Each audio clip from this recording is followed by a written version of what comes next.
Hello everyone. Today I would like to show you how the professional experience part works. So when you arrive to the professional experience, so we'll see the three main indicators that is just information just for fun. That is when were you born, since how many years took you to finish secondary school, and how many years took you to finish university. And then you'll see two buttons: add professional experience or import professional experience from existing CV. So to add professional experience, you'll add manually, project by project, or you can import your CV from your professional experience from an existing CV. So let's have a look. So when you click, you'll arrive to the import tool, and the import tools ask you what kind of template is your actual CV. So if it's a Europass 2018, we'll show you the structure. If it's a DESIS 3, we'll see here the structure.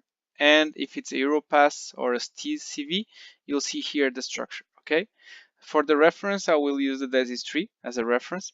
So DESIS 3 is used by the European Commission, and the consultants will be migrating now from DESIS to DGTM.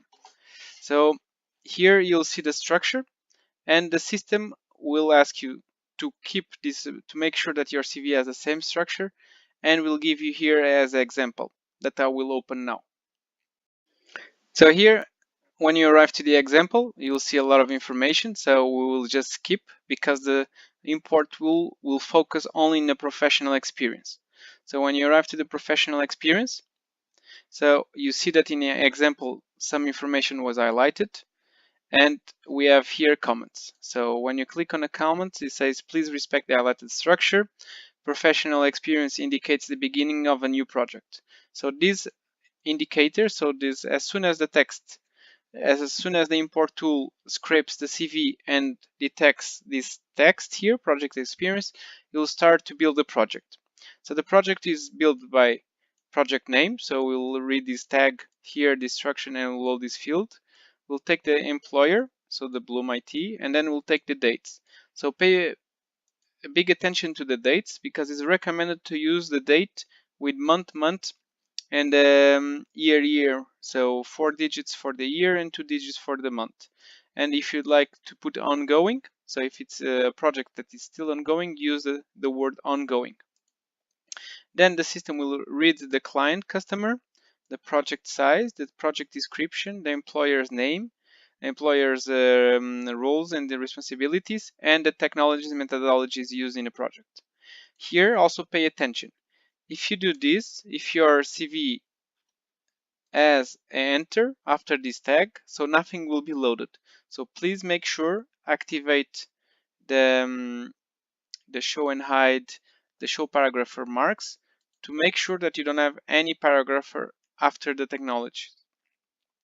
Again, so also pay very big attention to make sure that you have a semicolon as a separator between all the technologies. Only the technologies that the system knows already, so they are already inserted in the system, will be loaded. So meaning that if you have something new that doesn't exist in the system, you should, or you must add afterwards manually at the project level. So you need to add that specific technology. You need to give which category that technology belongs, and then the system will accept it as a new technology. So if you decided to delete all the projects that you have inserted and you upload again, so the system will accept the new technology. So, and then will be repeated, this structure will be repeated project after project. So in this case, there is 8, and it will search for project experience after project experience. Take exactly the same procedure and till the end of the file. So now what you need to do, the same way it is explained in a wizard. So you need to save as, decide that where you want to save, and decide and select plain as text.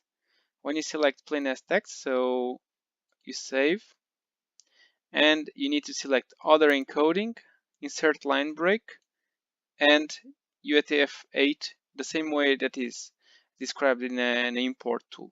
Then when you click save, now you are ready to import. So let's go back now to to the page.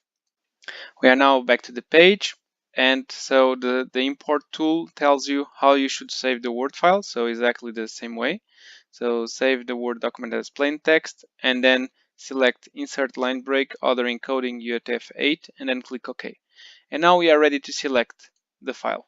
So we just click, and then the system starts the loading process. The loading process can take till 30 seconds, so please be patient, because a lot of controls and manipulations will be done during this process.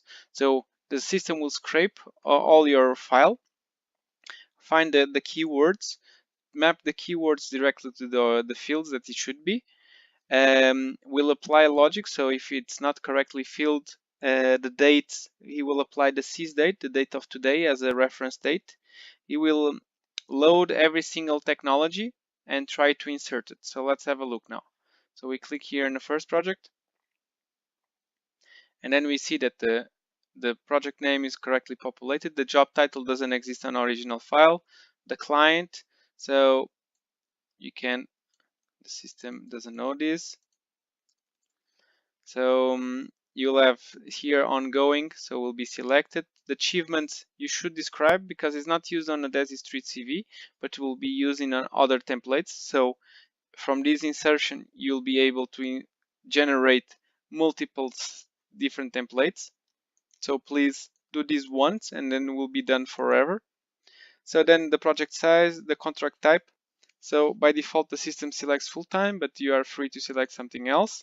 Where was the location? By the default, the system selects the place where you are living. So if it was somewhere else, change it. And the city, of course. So we'll put here Brussels. So here is European institutions. I'll just activate here the Intramuros. Intramuros means that it was inside of European Commission Intramuros. So the system also doesn't know, and you should do it. And then the roles. So the system will take the roles description, and then you should add here the roles that you were performing. This information is not requested on a DESI 3 CV, but in many other CVs, but you should add it as well to create more value to your CV. So I'll put here developer, all the time, analyst, a bit of the time, and team leader. Okay, and then you'll see that on skills, all the skills that you have had in your CV will be inserted, and then you need to fill how much time you're spending on each other, on each technology or methodology. So as a skill, it can be a technology, framework, methodology, or environment configuration. So it can be anything. So you can add more. And if the technology was not there and you'd like to insert something else, the system will ask you to add. And then we'll have a form to say to select which kind of category is it. I'll just delete here. Next step.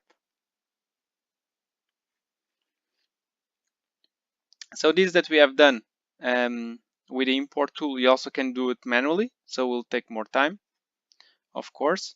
But another thing that you also can do is to use the clone project option. So the clone project will take an existing project and we'll clone it. So we'll put on a project name 2 in the end. And like this, for why it is important? It is important because many times you have very similar projects. So imagine in the same client or in the same company, but your function changed a bit, or you are doing something else, but the technologies remain the same. A lot of things remain the same. So when you click here and when you edit, you see that 2 was added, and now you can do something else. So we'll take all the configurations that you have taken, but the times performed on each role and each skill will become to 0. So you need to insert this again. So I think I covered all the possibilities that you can do in a professional experience. So if you have doubts, please send us an email to hello@sprintcv.com. Thank you very much.